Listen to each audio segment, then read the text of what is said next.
Dear students, let us start the discussion on today's newspaper, that is 28th March 2017. The first article, giving short shrift to children's rights. You all know that the government of India in its last year's budgets and present year budget has reduced allocations to various social sector schemes. It is due to increased transfers to the state governments as per the 14th Finance Commission recommendations. The statutory transfers have increased from 30 to 42%. In these budgetary cuts, the worst affected are pregnant women and children. You all know that any investment on the health of children, early life health, and during pregnancy will have huge returns on investment. This is what the 2015-16 economic survey also states that because it keeps the children healthy and it raises their productivity at later part of life. So in this context, Government of India's reductions are as follows for various programs. So we can talk about National Food Security Act. So under the National Food Security Act, 6,000 rupees of entitlement has to be given to a pregnant mother. It is to keep up her health and nutrition. Now repeatedly Supreme Court also has directed the government to implement the same as it is legally guaranteed. But however, government did not take it forward. And on December 31st speech, Prime Minister of India has restated it again that it will be providing 6,000 rupees for a pregnant mother. But government is trying to close down Janani Suraksha Yojana, which is meant for institutional deliveries. It is going to club the maternity benefits under NFSA with the Janani Suraksha Yojana, and the money will be diverted and provided only under the National Food Security Act. So the purpose of these two are very much different. One is to encourage the institutional deliveries, other one is to take care of early life nutrition of a pregnant mother. In spite of this, government is aimed at reducing its expenditure towards the welfare. And there is a definite evidence that after Janani Suraksha Yojana has come into existence, maternal mortality has decreased and institutional deliveries are increasing. Now, the other program is Integrated Child Development Scheme. You know that it's in early child education, early child nutrition, and anemia and other deficits for the mother. All these have to be addressed through this particular program, that is ICDS. So the most important worker under the ICDS is Anganwadi worker. And the budget cuts are so severe that the state governments are not even in a position to pay to the Anganwadi workers. Midday meal scheme. You know that India has huge percentage of close to 33% of malnourished children. So in this context, protein energy malnutrition is very critical. So egg in the midday meal scheme is very important. The budgetary cuts to the midday meal scheme are close to 25%, and many of the state governments are not giving the egg in alignment with the vegetarian belief. So it is depriving the children of their necessary protein nutrition. And Janani Suraksha Yojana, already we have discussed about this. As the children do not have the voice, the programs which benefit the children have taken a big hit. Added to that, Aadhaar is being made mandatory for the children. So for the midday meal schemes. Because of this, many of the children or who do not have the Aadhaar may be deprived of the benefits which they are getting as of now. So that's what is the author's Jean Tree's anguish is. Trust the EVMs. So EVMs have become an important part of our electoral democracy. So in this context, understand that electoral process, people shall have confidence on it. So the legitimacy of electoral process is very critical for the success of our democracy. Is a key component of any democracy, and in a country with such a divergence, such a diversity, our trust and legitimacy of electoral process is essential. So any politician, before he raises the doubts about the legitimacy of electoral process, he shall think twice. The EVMs in India are tamper proof.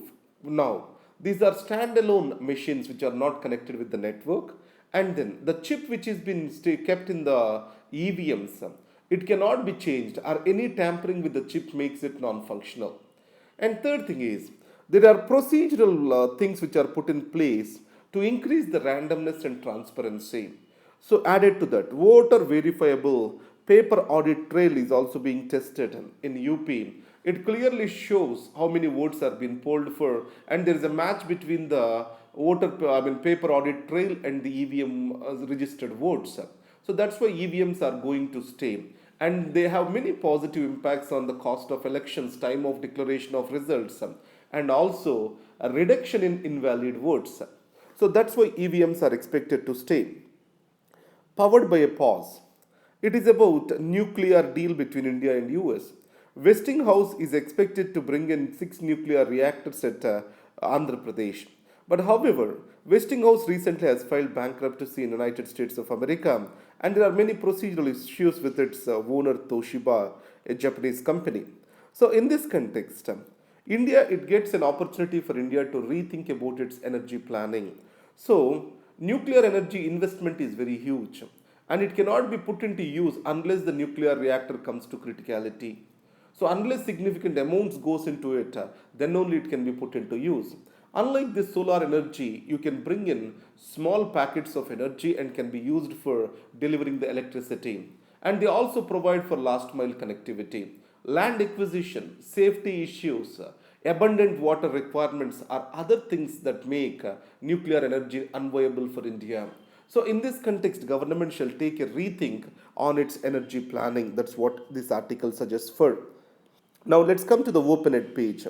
Reclaiming the public spaces. Inequality in public spaces, power imbalance in public places in India is critically seen among the gender. So, eve teasing is a resemblance or manifestation of this power imbalance in the public spaces. It makes the woman unsafe and brings in a sense of lack of safety, and this leads to decreased mobility of these women. So, the public spaces have to be made safe. For this, at very child level itself, people have to be educated that eve teasing is not the way to show one's masculinity. Now, mutually assured destruction, geopolitics. So, if you kill me, I have retaliation capacity to kill you back. It means if a nuclear attack has happened on my soil, then there is a retaliatory attack that can be possible immediately, which can also make you lose. So, this is what is called MAD or mutually assured destruction. It has brought in strategic balance between USSR and USA during the Cold War era. Now coming to the main page, BJP trying to sneak in corporate funding. As of the existing provisions, no company can go for political funding more than the 7.5% of the net profits over last 3 years. And it also need to be approved by the board. It means the board shall be informed which political party is being given the funding. So now government wants to remove this 7.5% clause and informing the board all these are being removed. So it can lead to business politics nexus deepening of this and growth of crony capitalism. And second is, the government is using money bill route to bring in all these amendments. This is an amendment to the Companies Act which is coming through the money bill route. And added to that, Aadhaar is being made mandatory for income tax returns filing. So this is also coming through money bill route. So what are the, I mean, you know that the speaker is the final authority to decide on the money bill. So does speaker authority need to be defined in this case or not is the question which CPM is talking about. Supreme Court counters push for Aadhaar. You know that Aadhaar is violative of right to privacy, but the matter is under the Supreme Court review as of now. So it has been considered as a violation to the right to privacy. So in this context, the government is making Aadhaar mandatory for various social welfare programs and their delivery. So it has been stated now that Supreme Court from time to time has clarified that Aadhaar shall not be made mandatory for the welfare program delivery, and Supreme Court has reiterated the same now.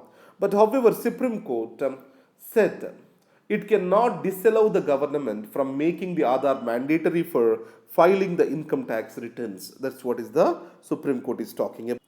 Now coming to monsoon forecast, SkyMet, it has given a monsoon forecast that for 2017 the monsoon will be 10% less than the average.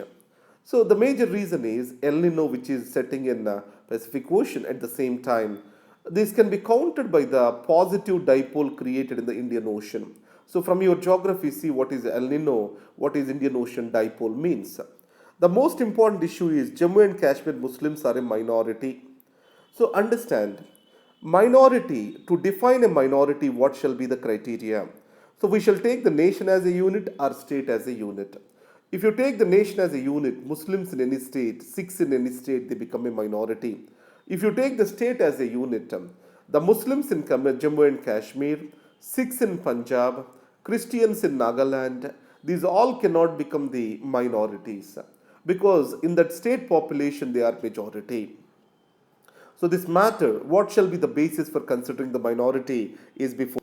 And then I have given the notes to you. So the notes will be available to you at laix.in/civils prep. Thank you very much and all the best.